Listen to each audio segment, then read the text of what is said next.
ಒಬ್ಬ ದೊಡ್ಡ ಶ್ರೀಮಂತ ಇದ್ದ. ಶ್ರೀಮಂತ ಅವನಿಗೆ 3 ಜನ ಹೆಣ್ಮಕ್ಳಿದ್ರು. ಎಷ್ಟು ಜನ? 3 ಜನ ಹೆಣ್ಮಕ್ಳು. ಆ ಹಿರಿಯ ಹೆಣ್ಣಿಗೆ ಆಗಲೇ 35 ವರ್ಷ ಆಗದೆ, ಎರಡನೇದಕ್ಕೆ 30 ವರ್ಷ ಆಗದೆ, ಮೂರನೇದಕ್ಕೆ 28 ವರ್ಷ ಆಗದೆ. ಒಂದು ಮದುವೆ ಆಯ್ತಲ್ಲ, ಆದರೆ ಮಾತ್ರ ಸೂಪರಾಗಿದ್ದೋ ಮಾತ್ರ ಹುಡುಗಿರು. ಹೆಂಗೆ ಅಂದರೆ ಐಶ್ವರ್ಯ ರೈ, ಇನ್ಯಾರೋ ಇದ್ದಾರಂತಲ್ಲ ಸಿನಿಮಾ ನಟರು, ಹಂಗೆ ಇಂದ್ರಿತ ರೈ, ಆಮೇಲೆ ಗೋವಿಂದ್ರಿತ ರೈ, ಎಲ್ಲ ಥರ ಇದ್ವಂತೆ 3 ಹೆಣ್ಣು. ಆದ್ರೂ ಒಬ್ಬರು ಬಂದವ್ರು ಮದುವೆ ಆಯ್ತಿರ್ಲಿಲ್ಲ. ಯಾಕೆ ಅಂದರೆ ಅವು ಎಷ್ಟು ಚೆನ್ನಾಗಿದ್ವು ಅಷ್ಟೇ ಚೆನ್ನಾಗಿ ಬಿಕ್ಕಲಿಸ್ತಿದ್ವಂತವು. ಹೆಂಗೆ ಅಂದರೆ ಇದ್ಯಾಕೋ ತಾಯಿ ಊಟ ಅಂತಂದರೆ ಈಜೆ ತಾಯಿ ಊಟ ಕೊಡ್ರಲೇ ಅಂತಿದ್ವಂತವು. ಈ ಆಗೇನಾಗೋಯ್ತು, ಈಗ ನಮ್ಮ ವಸಂತಣ್ಣಂತನೊಬ್ಬ ಏನು ಮಾಡ್ದ, ಯಜಮಾನ ನೀನು 3 ಹೆಣ್ಣು ಮದುವೆ ಮಾಡಿಸ್ತೀನಿ, ಆದ್ರೆ ಒಂದೇ ಒಂದು ಮಾತು. ಏನು ಮಾತು? ನಾನು ಹುಡುಗನ ಕರ್ಕೊಬತ್ತೀನಿ, ಸಟ್ಟಳ್ಳಿ ಸುರೇಶ ಅಂತ, ಅಲ್ಲೂ ಮಾತ್ರ ಏನು ಹಂಗೆ ಲೈನ್ಗವೆ ಪಿಗ್ಗುಳಿ ಒಂಚೂರು ಬಿದ್ದೋಗಿಲ್ಲ, ಫೈನ್ ಆಗವೆ, ಹುಡುಗ ಮಾತ್ರ ಸೂಪರ್ ಆಗವನೆ, ಅವ್ನು ಕರ್ಕೊಬತ್ತೀನಿ. ನಿಮ್ಮ ಹುಡುಗರು 3 ಜನನೂ ತೋರ್ಸುಮ, ಅವ್ನಿಗೆ ಯಾರು ಇಷ್ಟ ಆಯ್ತಾರೋ ಮದುವೆ ಆಗಲಿ ಅಂದರು.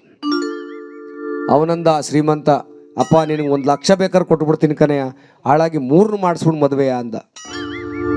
ಅವ್ರವ್ವ ಹೇಳ್ಬಿಟ್ಲು, ನೋಡ್ರಮ್ಮಿ, ಗಂಡು ಬಂದೊತ್ತಲ್ಲಿ ಮಾನವಾಗಿ ಸುಮ್ಮನೆ ಕೂತ್ಕೋಬೇಕು. ಮೊದಲನೇ ಹುಡುಗಿ ಕೈಲಿ ಜುಲೇಬಿ ಕೊಡ್ತೀವಿ, 2ನೇ ಹುಡುಗಿ ಕೈಲಿ ಜ್ಯೂಸ್ ಕೊಡ್ತೀವಿ, 3ನೇ ಹುಡುಗಿ ಕೈಲಿ ಮೈಸೂರು ಪಾಕ್ ಕೊಡ್ತೀವಿ, ಸುಮ್ಮನೆ ಕೂತ್ಕೋಬೇಕು ಅಂತ ಹೇಳಿ ಕಳಿಸ್ಬಿಟ್ರು. ಇಲ್ಲ ಅಂದ್ರೆ ಒಳಸೊಂಟು ಹಿಡಿದು ಬಿಡ್ತೀನಿ ನನ್ನ ಸಾವಂತ ಮುಂಡೇರಿ, ಹಂಗೆ ಹಿಂಗೆ ಅಂತ ಬೋದ್ ಕಳಿಸ್ಬಿಟ್ರು. ಏನು ಸುರೇಶ, ಸೆಟ್ಟಳ್ಳಿ ಸುರೇಶ ಆಳು ನೋಡಿದಿರಲ್ಲಿ ಹೆಂಗವನೇ ಅಂತ, ಅಪ್ಪ ಏನು ತಾಕತ್ತದ ಆಳು, ಏನು ಬಿಳಿ ಪಂಚೆ ಬಿಳಿ ಸರ್ಟಿಕ್ಕ ಹೋದ. ಅವ್ರೇನು ಮಾಡಿದ್ರು, ಹೋಗಿ ಕುತ್ಕೊಂಡ್ ಏಟಿಗೆ ಬಿಸಿಲಲ್ಲಿ ಸಾಕಾಗಿ ಬಂದವನೇ ಎಳಿಮೆ ಅಂದ್ಬಿಟ್ಟು ಆ ಹುಡುಗರು ತಾಂದೆ ಏನು ಮಾಡ್ದ, ಈ ಟೆಟ್ರಾ ಪ್ಯಾಕಲ್ಲಿ ಜ್ಯೂಸ್ ಬತ್ತವಲ್ಲ, ಮೊದಲು ಟೆಟ್ರಾ ಪ್ಯಾಕಲ್ಲಿ ಜ್ಯೂಸ್ ಬತ್ತವಲ್ಲಪ್ಪ 10 ರೂಪಾಯಿ ನಾವು, ಅವೊಂದು 5 ತುಂಬ್ಕ ಬಂದು ಮುಂದ್ಗಡೆ ಟೇಬಲ್ ಮೇಲೆ ಮಡಗ್ದ. ಈ ಸುರೇಶ ಬುದ್ಧಿವಂತ ಸುಮ್ಮ ಕೂತ್ಕೋಕಿಲ್ವಾ, ಅದೇನು ಮಾಡವನೇ, ಆ ಟೆಟ್ರಾ ಪ್ಯಾಕ ಪರ್ನರ್ದ್ಬಿಟ್ಟ ಹಂಗೆ ಪಂಚಮಲೆಲ್ಲ ಏನು ಕೆಂಪಿಗೆ ಆಗೋದ್ರೆ, ಇವನಂತಾರೆ ಇದೇನಿಲ್ಲ ಚೆಂಪಿಗೆ ಸುರಿದೋಯ್ತು ಕೆಳಗೆ ಅಂತ. ಇದ್ಯಾಕೋ ಮುಡತ್ತದೆ ಹಿಂಗೆ ಅರ್ಧಾಕ್ಬಿಟ್ಟೆ ನೀನು ಅಂದ್ರೆ, ನಾನೇನು ತಿಳ್ಕೊಂಡೆ ಬಿಸ್ಕೆಟಿನ ಪ್ಯಾಕೆಟು ಅಂತ ತಿಳ್ಕೊಂಡಿಕ್ಕಲ್ಲ ಅಂತ ಅವನೇ ಅವನು. ಆಮೇಲೆ ನೀರು ಮನೆಗೆ ಹೋಗ್ಬಿಟ್ಟು ಎಲ್ಲ ತೊಳ್ಕ ಬಂದು ಕೂತ್ಕೊಂಡ. 3 ಹೆಣ್ಣು ಬಂದವು. ಮೊದಲನೇ ಹೆಣ್ಣು ಕೈಲಿ ಜುಲೇಬಿ, 2ನೇ ಹುಡುಗಿ ಕೈಲಿ ಜ್ಯೂಸು, 3ನೇ ಹುಡುಗಿ ಕೈಲಿ ಮೈಸೂರು ಪಾಕ ಕೊಟ್ಟರು.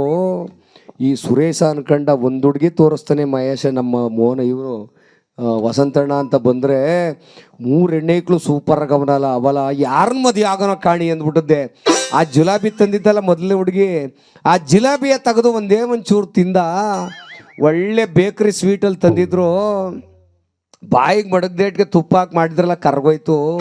ಇವನು ಖುಷಿ ಆಗೋಯ್ತು ಗಂಡಿಗೆ, ಆಹಾ ಮೈಸೂರು ಇದು ಏನೋ ಜುಲಾಬಿನೇ ಇಷ್ಟೊಂದು ಚೆನ್ನಾಗಿ ಮಾಡೋರಲ್ಲ, ಯಾರೋ ಕಾಣಿ ಮಾಡಿದವರು ಅಂತ ಅಂದ.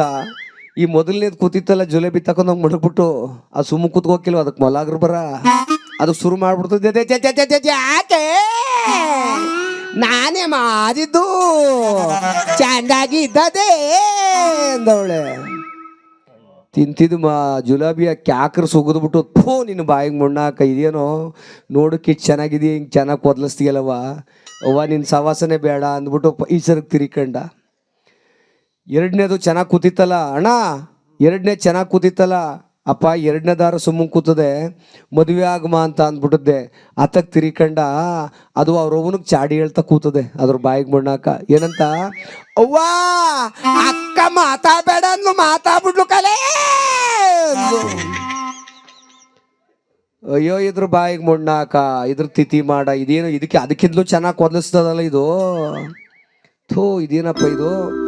3ನೇದು ಸುಮ್ಮ ಕೂತದಲ್ಲಪ್ಪ, ಅದೇ ಚೆನ್ನಾಗದೆ, ಕಿರಿದು ವಯಸ್ಸು ಚಿಕ್ಕದಾಗದೆ, ಮಾಡ್ಕೊಬಿಡುಮ ಅಂದ್ಬಿಟ್ಟು ಅತ್ತಕ್ಕೆ ತಿರ್ಕಂಡ. ಆ ಕಿರಿದು ಅದಕ್ಕೆ ಮೊಲ್ಲಾಗ್ರ ಬರ ತಿಥಿ ಮಾಡ, ಅದಕ್ಕೆ ಚೊಟ್ಟ ಕಟ್ಟ ಸುಮ್ಮ ಕೂತ್ಕೋಕಿಲ್ವ ಅದು, ಆ ಸುಮ್ಮನೆ ಕೂತ್ಕೋಕಿಲ್ಲ, ಒಬ್ರಿಗೊಬ್ಳೆ ಮಾತಾಡ್ಕತ ಕೂತದೆ. ನಾನಂತೂ ಮಾತಾಡಿಲ್ಲ ಕಣಪ್ಪ, ನಾನೇ ಗೆದ್ದೆ ಅನ್ನಂತ. ತಿಂತಿದ್ದ ಮೈಸೂರು ಪಾಕು ಜುಲಾಬಿ ಎಲ್ಲ ಕ್ಯಾಕ್ರು ಸುಗಿದ್ಬಿಟ್ಟು ವಸಂತಣ್ಣಂಗೆ ಬೋಯ್ಕಂಗೆ ಕಡ್ದೊಂಟು ಅಂದಂತೆ.